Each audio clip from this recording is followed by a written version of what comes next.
आपको अहम खबर से आगाह करें कि पीपल्स पार्टी की सेंट्रल एग्जीक्यूटिव कमेटी का इजलास बेशतर रहनुमाओं ने असम्बलियों से इस्तीफे की मुखालिफत कर दी। जराये के मुताबिक पीपल्स पार्टी की आला क़यादत का भी मौजूदा पार्लियामान की मुद्दत को पूरी करने देने की राय का इजहार।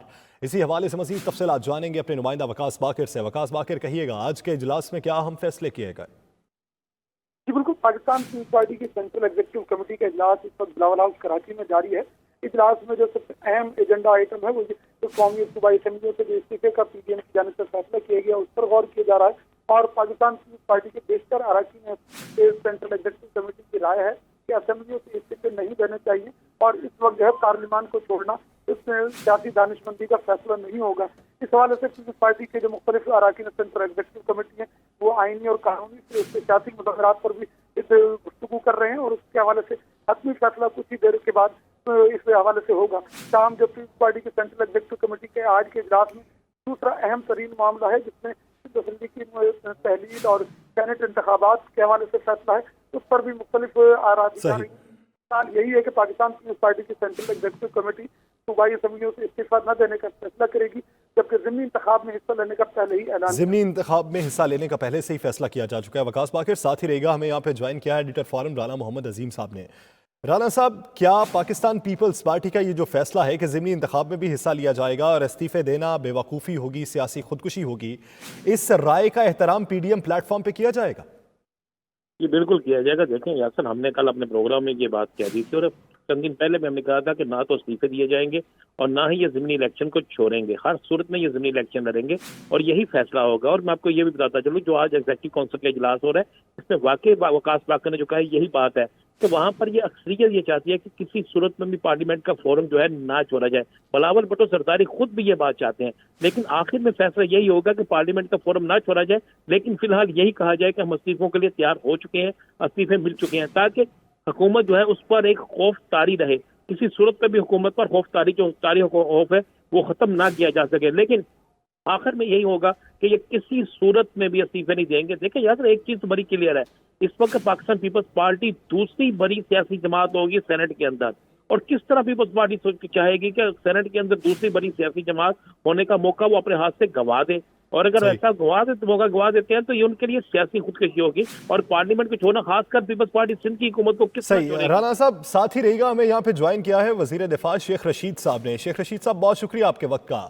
शेख साहब, आप क्या समझते हैं कि इस वक्त जो मौजूदा सूरत हाल है, दाखिली तौर पर भी आपको जिन चैलेंजेस का सामना है वो आपके सामने है, क्योंकि वजारत दाखिला एक अहम मनसब है आपके लिए, और दूसरी जानिब पीडीएम की ये जो तहरीक है इसका सामना किस तरीके से करेंगे ऐसे वक्त में कि जब पाकिस्तान पीपल्स पार्टी अपने ही उठाए गए इकदामात से पीछे हट रही है? देखें, ये बहुत बड़ा फैसला है। अगर पीपल्स पार्टी सेनेट के इजलास में जाएगी तो फिर सेनेट के इलेक्शन में जाएगी तो नून लीग भी पीछे नहीं रहेगी। आज उनमें दरारें पड़ गई हैं। फजलुर रहमान के साथ फिर हाथ हो गया और फजलुर रहमान साहब के कफायतुल्लाह पे पर्चा दायर कर दिया गया और ये सारी सूरत हाल जो है वो मेरे ख्याल में इमरान खान की और मौजूदा हुकूमत की फेवर में जाएगी। ये इस्तीफे भी नहीं देंगे, ये सेनेट का इलेक्शन भी लड़ेंगे, लेकिन ये एक जुलूस जरूर निकालेंगे। उसको हम देखते हैं कि इस्तकबालिया कैंप कहाँ कहाँ लगाने हैं।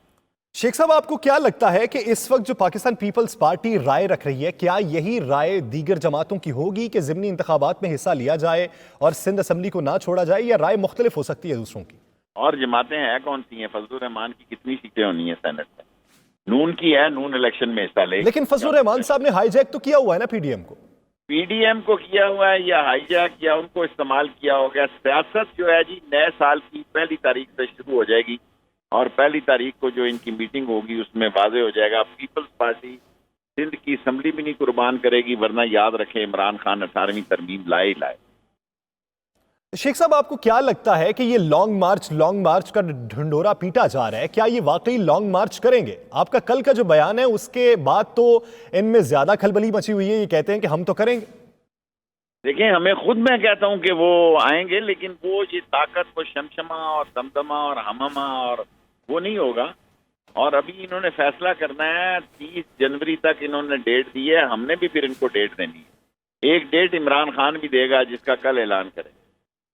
तो शेख साहब, वजीर आजम ने ऐलान क्या किया है, हिकमत अमली क्या तरतीब दी गई है कि अब जो हमारे इदारों के खिलाफ बोलेगा उसके खिलाफ कैसी कार्रवाई की जाएगी?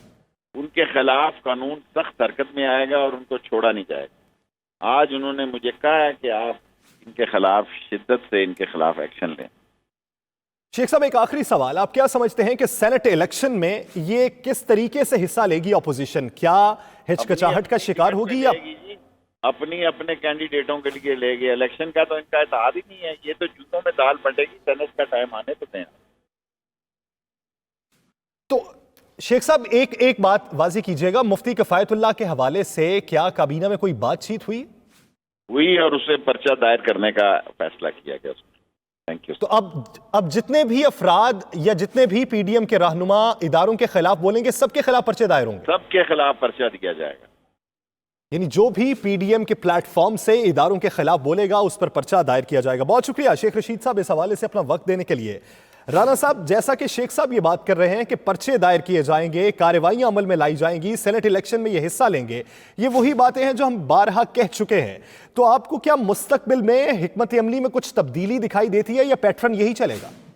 नहीं, तब्दीली देखें, ये एक बात तो क्लियर होगी कि हुकूमत फैसला कर चुकी है कि अब अदारों के खिलाफ चाहे कोई भी शख्स बोले, मुफ्ती किफायतुल्लाह हो, चाहे मेंगल हो, चाहे कोई भी हो, उसको माफ नहीं किया जाएगा। इसी वजह से आज देखें, आज उन्होंने क्लियर कह दिया कि मुकदमा दर्ज किया जाएगा। यही बात हर शख्स जानना चाहता था, हर शख्स यही कहता था कि आखिर अदारों के खिलाफ बोलने वालों के मामले पर हुकूमत खामोश क्यों है, और हुकूमत की खामोशी जो है वो बड़े सवालात को जन्म दे रही थी।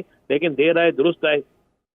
अब मुकदमा जब दर्ज होना शुरू हो जाएंगे तो फिर आप देखेंगे बहुत सी चीजें रुक जाएंगी। और हमारे जराए ये बात की तस्दीक आ रही है कि हुकूमत जो है वो फैसला कुन मरहले की तरफ जा रही है। हुकूमत फैसला कर चुकी है कि अब इन लोगों को ज्यादा डील नहीं दी जाएगी, अब इनका मुकाबला किया जाएगा। मुकाबला जो है वो ये नहीं कि इनको लाठीचार्ज किया जाएगा, मुकाबला ये होगा जो अदारों के खिलाफ बोलेगा उस पर मुकदमे दर्ज किए जाएंगे, इनके अंदर से तोड़ फोड़ की जाएगी। ये मैं आपको मुसद्दका इतला दे रहा हूँ, इनके अंदर तोड़ फोड़ की जाएगी। पहले हुकूमत ने इंटरेस्ट नहीं लिया था कि इनके बागी अरकान से या जो लोग इनके साथ नहीं है उनसे राब्ते किए जाए।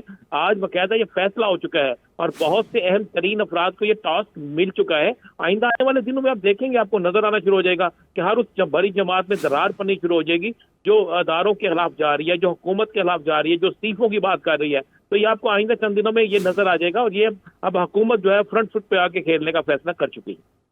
राना साहब, आपको याद होगा जब बिलावल भुट्टो जरदारी से ये कहा गया कि एतजाज एहसन साहब इस्तीफों के मामले पे ये राय रखते हैं, तो बिलावल भुट्टो ने ये कहा कि हम फैसला करेंगे एग्जीक्यूटिव काउंसिल के इजलास में, हम ईसीसी में फैसला करेंगे, जो होगा वो सबको मानना पड़ेगा। तो आप क्या समझते हैं कि पहले वो मुखालिफत में थे इस्तीफे ना देने के हवाले से, लेकिन अब वो उसकी हिमायत कर रहे हैं कि इस्तीफे नहीं देने चाहिए, तो ये जो बदलाव है इसमें बुनियादी वजह क्या दिखाई देती है? देखिए, पीपल्स पार्टी अक्सर कहती है कि जब हमने इलेक्शन का बाइकआउट किया, जब हमने पार्लियामेंट से अलहदा हुए तो हम बहुत पीछे चले गए। पीपल्स पार्टी समझदार सियासी जमात है और इसके अंदर जो लोग बैठे हैं वो बहुत बेहतरीन तरीके से खेल रहे हैं और वो कभी नहीं चाहेंगे कि ये मामला ऐसा हो कि इस्तीफे दिए जाएं। देखें, आज भी जब इजलास खत्म होगा ना, जो उसकी ब्रीफिंग होगी, यासर आप देखिएगा, उसमें कहा जाएगा कि हम इस्तीफे देने के लिए तैयार हैं, लेकिन इस्तीफे नहीं दिए जाएंगे। यह मैं फिर बार बार कह रहा हूँ, कहा जाएगा इस्तीफे देने के हवाले से, इस्तीफे नहीं दिए जाएंगे। आप सब देखिए ना, 2 मुस्लिम लीग नून के इस्तीफे आए हैं, स्पीकर ने बुलाया, क्यों नहीं गए वो? भाई अगर आपने इस्तीफे देने थे, एक माह बाद देने हैं, चलो अभी आपके इस्तीफे चलेंगे तो जाए ना, जाके तस्दीक ही करें या कुछ ना कुछ करें। कोई नहीं करने के लिए तैयार है। ये दोनों बड़े उनके खास लोग थे, तो इसी तरह इस्तीफे देने की हिमायत में फिर से बात होगी, लेकिन अंदरूनी तौर पे फैसला कुछ और हो चुका है। बहुत शुक्रिया राना मोहम्मद अजीम साहब इस हवाले से अपना वक्त देने के लिए। वकास बाकिर आप आगाह कर रहे थे, आपका भी शुक्रिया।